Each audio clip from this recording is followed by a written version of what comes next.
రోజు రోజుకు టెక్నాలజీ విపరీతంగా పెరిగిపోతుంది.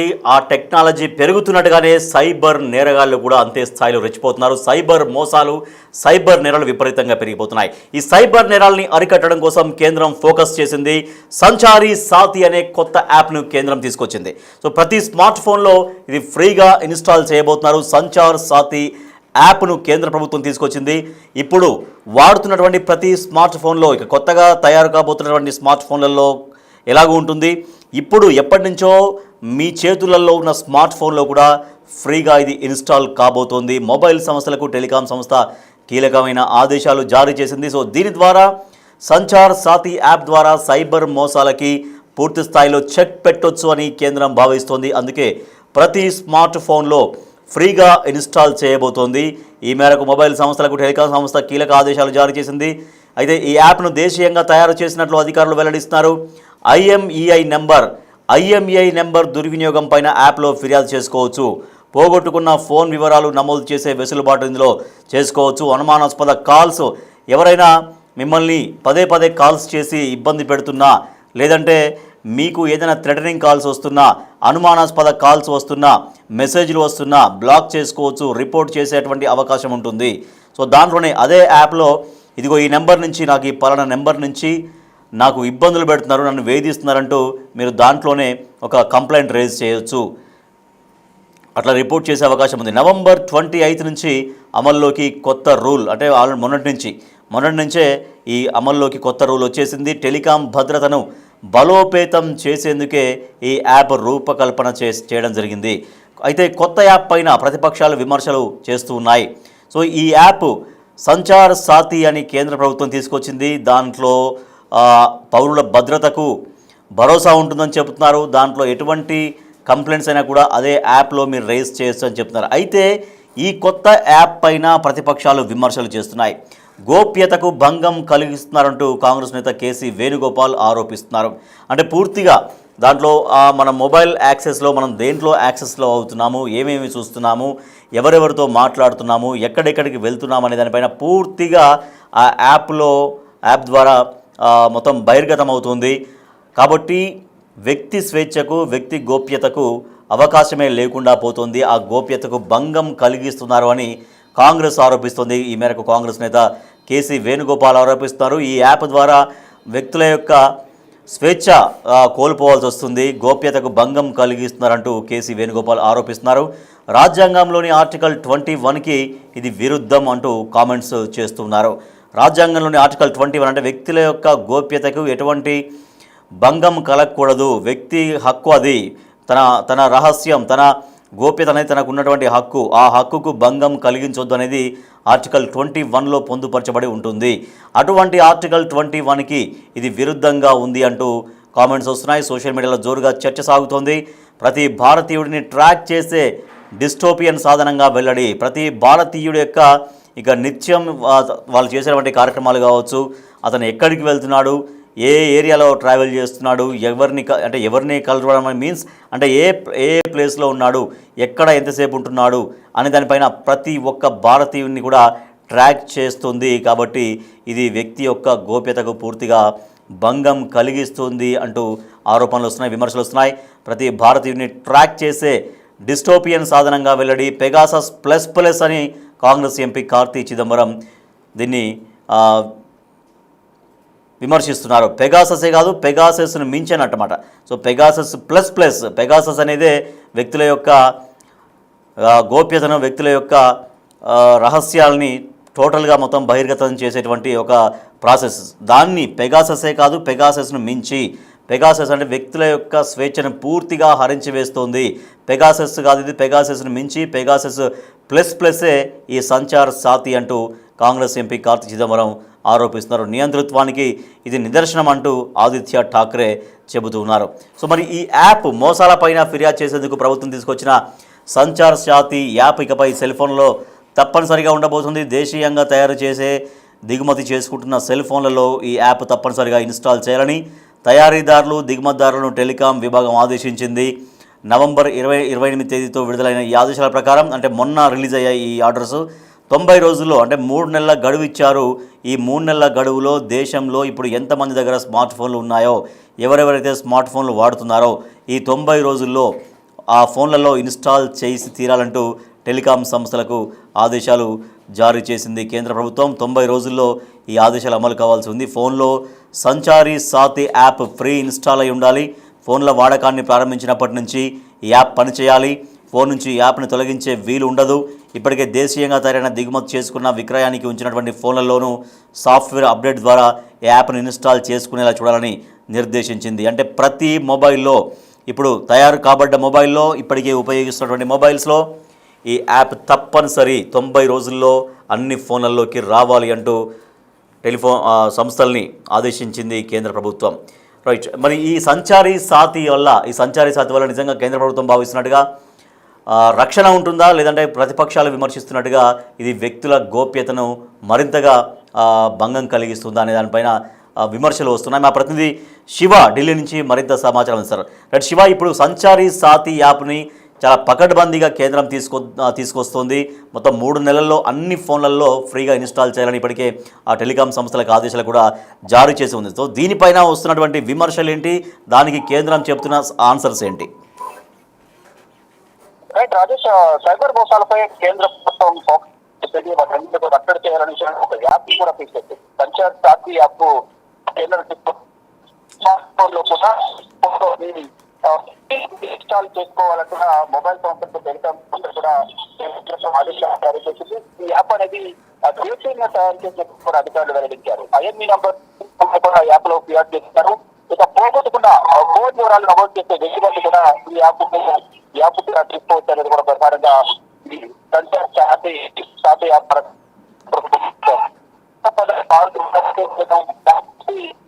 రిపోర్ట్ చేసే అవకాశం కూడా వెసులుబాటు అనేది ఈ యాప్ ద్వారా చేసుకోవచ్చంటూ కూడా తెలుస్తోంది. ఇక నవంబర్ 28 నుంచి ఈ యాప్ అనేది అమల్లోకి రాబోతున్నట్టు కూడా కొత్త రోడ్ అమల్లోకి రాబోతున్నది ప్రధానంగా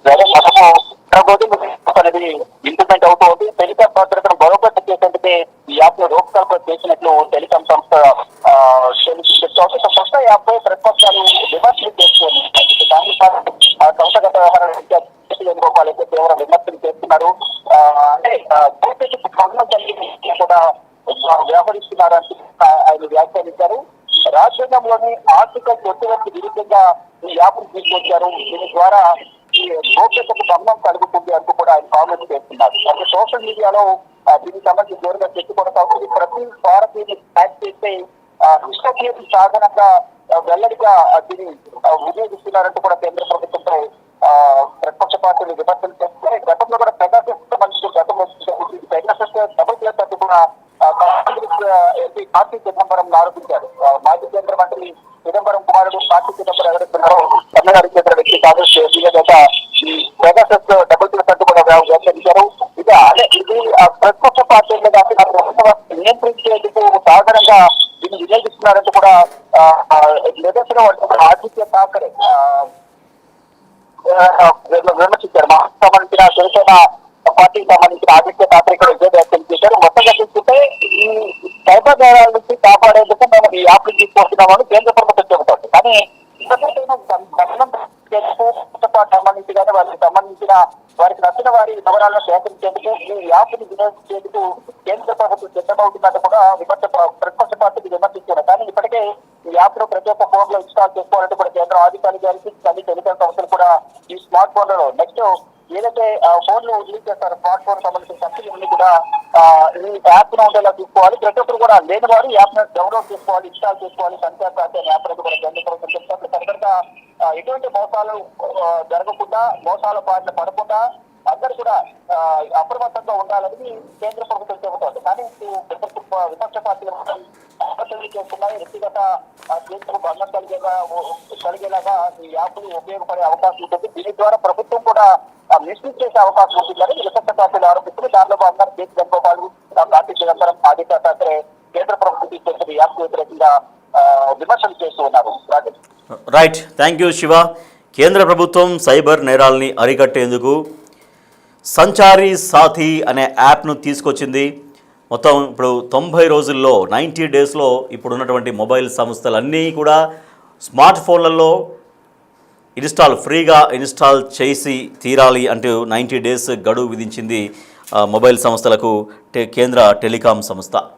సో దీని ద్వారా సంచారి సాతి యాప్ ద్వారా సైబర్ నేరాల్ని పూర్తిగా అరికట్టగలమని కేంద్రం చెబుతుంటే, లేదు ఇది ప్రజల యొక్క వ్యక్తిగత స్వేచ్ఛను హరిస్తోంది, ప్రజల యొక్క రహస్యాల్ని, ప్రజల యొక్క గోప్యతని బయటపెడుతుంది, ఆ గోప్యతకి దానికి భంగం కలిగిస్తోంది, ప్రజల హక్కుని కాలరాస్తున్నారు ఈ సంచారి సాతి ద్వారా అని విపక్షాలు ఆరోపిస్తున్నాయి. అంటే ప్రతి భారతీయుడి కదలికల్ని తెలుసుకుంటుంది కేంద్ర ప్రభుత్వం. సో స్మార్ట్ ఫోన్లో ఫ్రీ ఇన్స్టాల్ కోసం మొబైల్ సంస్థలకు ఆదేశాలు జారీ చేసిన ఈ నేపథ్యంలో ప్రతి ఒక్క భారతీయుడి కదలికను, ప్రతి పౌరులు, అది ఎవరైనా సరే స్మార్ట్ ఫోన్ వాడుతున్నటువంటి ప్రతి ఒక్కరు, ఇవాళ రేపు ఫోన్ వాడని వాళ్ళు లేరు, అది మొత్తం స్మార్ట్ ఫోన్సే వాడుతున్నారు. ఎవరు చూసినా కూడా ఆ మాటకు వస్తే ఒక్కొక్కరి దగ్గర రెండు ఫోన్లు కూడా ఉంటున్నాయి. సో ఇట్లా ప్రతి భారతీయుడి కదలికల్ని పర్యవేక్షించేటువంటి ఒక సాధనంగా, ఒక డిపోజిషన్ సాధనంగా ఈ కేంద్రం దీన్ని ఉపయోగించుకోబోతోంది. పూర్తిగా ఆర్టికల్ 21కి విరుద్ధంగా వెళ్తోంది. ఆర్టికల్ 21లో ప్రతి పౌరుడి యొక్క స్వేచ్ఛకు భంగం కలిగించకూడదు, వారి గోప్యతకు భంగం కలిగించకూడదనేది దాంట్లో పొందుపరచబడి ఉంటుంది. కానీ ఈ సంచారి సాతి యాప్ ద్వారా ప్రతి ఒక్కరి కదలికలను కేంద్రం గమనిస్తోంది. సో దీంతో పౌరుల యొక్క గోప్యతకు పూర్తిగా భంగం కలుగుతోంది అని విపక్షాలు ఆరోపిస్తున్నాయి. ఇక ప్రతి మొబైల్కు ప్రత్యేకంగా ఉండే 15 అంకెల international mobile equipment identity number, అంటే IMEI నెంబర్ అంటారు దీని దుర్వినియోగం పైన వినియోగదారులు ఈ యాప్ ద్వారా కంప్లైంట్ చేసుకోవచ్చు. ఈ నెంబర్ను ట్యాంపరింగ్ చేస్తే 3 ఏళ్ల వరకు జైలు శిక్ష, 50 లక్షల వరకు జరిమానా, 2 శిక్షలు విధించేలా టెలికమ్యూనికేషన్స్ చట్టం 2023ని రూపొందించారు. మోసపూరిత కాల్స్ పైన, సెల్ ఫోన్ అపహరణ పైన సంచారి సాతి యాప్ ద్వారా కంప్లైంట్ చేయొచ్చు. ఇక వాట్సాప్, సిగ్నల్, టెలిగ్రామ్ వంటి సామాజిక మాధ్యమ యాప్లను సంబంధిత సిమ్ కలిగిన ఫోన్లో మాత్రమే వినియోగించేలా చూడాలని ప్రభుత్వం ఇటీవల ఆదేశించిన సంగతి తెలిసిందే. అంటే దేంట్లో సిమ్ ఉంటే ఆ ఫోన్లో మాత్రమే ఈ వాట్సాప్ కానీ, టెలిగ్రామ్ కానీ, సిగ్నల్ కానీ నడిచే విధంగా. అంటే సిమ్ ఒక ఫోన్లో ఉంటుంది, ఆ నెట్వర్క్ అనేది వైఫైయో నెట్వర్క్ అనేది ఇంకో ఫోన్లో వాట్సాప్ కానీ, టెలిగ్రామ్ కానీ ఇవి యాక్సెస్ అవుతూ ఉంటాయి. అట్లా కాకుండా సిమ్ ఏ ఫోన్లో ఉంటే ఆ ఫోన్లోనే వాట్సాప్ కానీ, సిగ్నల్ కానీ, టెలిగ్రామ్ కానీ ఇవి సామాజిక ఈ మాధ్యమాలు ఏవైతే ఉన్నాయో ఇవన్నీ కూడా దాంట్లో వర్క్ చేసే విధంగా ఉండాలని కేంద్రం ఇటీవల ఆదేశించింది. బట్ మరి ఇప్పుడు తీసుకురాబోతున్నటువంటి ఈ సంచారి సాతి యాప్ మరి కేంద్రం ఆశిస్తున్నట్టుగా ఇది వ్యక్తుల యొక్క అంటే వ్యక్తులు ఎటువంటి మోసాల బారిన పడకుండా, ముఖ్యంగా సైబర్ నేరాలు విపరీతంగా పెరిగిపోతున్నాయి. అంటే చాలామంది వినియోగదారులు ఎంత అవగాహన ఉన్నప్పటికీ కూడా ఎక్కడో ఒక దగ్గర వాళ్ళు మోసపోతూనే ఉన్నారు. సో మేము పలానా బ్యాంక్ నుంచి ఫోన్ చేస్తున్నాం అని చెప్పడం కావచ్చు, మీ బ్యాంక్ అకౌంట్ నెంబరు, పాస్వర్డ్స్ అడగడం, లేకపోతే CVV నెంబర్ అడగడం, ఇట్లా రకరకాలుగా ఏదో ఒక దగ్గర అంటే వాళ్ళు పూర్తిగా నమ్మకాన్ని కలిగిస్తారు. ముందు నిజమే కావచ్చు, వీళ్ళు బ్యాంకు వాళ్ళే కావచ్చు. మనం కొన్ని సందర్భాల్లో OTP చెప్పడానికి కొంత నిరాకరిస్తుంటాం. అయినప్పటికీ లేదు మేము అట్లాంటి వాళ్ళం కాదు, మేము పలానా బ్యాంకు వాళ్ళమే, ఇదిగో మా ఐడి కార్డు ఇదిగోండి అంటూ ఏదో ఒక ID card, fake ID card పంపిస్తారు. నిజం అనుకొని కొంతమంది OTPలు కూడా చెప్పేస్తుంటాం అప్పుడప్పుడు. సో ఇట్లా అంటే OTPలు కానీ, ఏమైనా కార్డు వాడితే క్రెడిట్ కార్డు కానీ, డెబిట్ కార్డు కానీ వాడుతుంటే వెనకాల ఉండే CVV number, me date of birth, me bank details ఇవన్నీ కూడా క్లియర్గా అడుగుతూ ఉంటారు. సో ఇది ఫేక్ కాల్స్ కాకపోవచ్చేమో, మనం కొంత అనుమానం వ్యక్తం చేసినప్పటికీ కూడా తర్వాత కాదేమో అని అనుకుంటాము. తర్వాత కొంత మన సమాచారం ఏవైతే ఉంటుందో ఆ బ్యాంకుకు సంబంధించి, ట్రాన్సాక్షన్కి సంబంధించి అవి చెప్పేస్తూ ఉంటాం. సో ఇట్లా సైబర్ మోసాలు విపరీతంగా పెరిగిపోతున్నాయి. ఈ సైబర్ నేరాలపైన ఎంత అవగాహన కలిగించినప్పటికీ కూడా సైబర్ పోలీసులు ఎప్పటికీ చెప్తూనే ఉంటారు, పోలీసు వాళ్ళ డిపార్ట్మెంట్ ఎప్పుడు చెప్తూ ఉంటుంది, ఎటువంటి మీ వ్యక్తిగత సమాచారం ఎవరితో కూడా షేర్ చేసుకోకండి అని. అంటే అది లావాదేవీలకు సంబంధించి, డబ్బు లావాదేవీలకు సంబంధించి. అంటే ఇక్కడ ఎంత అవగాహన కలిగించినా, ఎంత అప్రమత్తంగా ఉన్నా ఎక్కడో ఒక చోట మనకు తెలియకుండా ఈ సైబర్ అటాక్స్ అనేవి మనతో జరిగిపోతున్నాయి. అంటే మనం ఏవి చెప్పకపోయినా సరే మన ఫోన్లో ఏదైనా డేటా ప్రకారం కూడా మనం ఏవేమి యాప్స్ ఎక్కువగా వాడుతున్నాము, గూగుల్లో మనం ఎక్కడ యాక్సెస్ అవుతున్నాము, దాన్ని పట్టి కూడా ఈ సైబర్ నేరగాళ్ళు మన డేటానంతా సేకరించి సైబర్ క్రైమ్స్కు దోహదపడుతున్నారు. మనం మోసాల బారిన పడుతున్నటువంటి పరిస్థితి. కాబట్టి వీటిని అరికట్టేందుకు, సైబర్ నేరాలను అరికట్టేందుకు, వీటికి అడ్డుకట్ట వేసేందుకు సంచారి సాతి అనే యాప్ను కేంద్రం తీసుకొచ్చింది. 90 రోజుల్లో ప్రతి సెల్ ఫోన్లో ఇది ప్రతి స్మార్ట్ ఫోన్లో ఉండేలాగా చర్యలు తీసుకుంటుంది. మరి కేంద్రం ఆశిస్తున్నట్టుగా ఇది చెక్ పెడుతుందా సైబర్ నేరాలకి, లేదా ప్రతిపక్షాలు ఆరోపిస్తున్నట్టుగా ఇది వ్యక్తుల గోప్యతకు భంగం కలిగించే ఒక యాప్గా మిగిలిపోతుందా చూడాలి.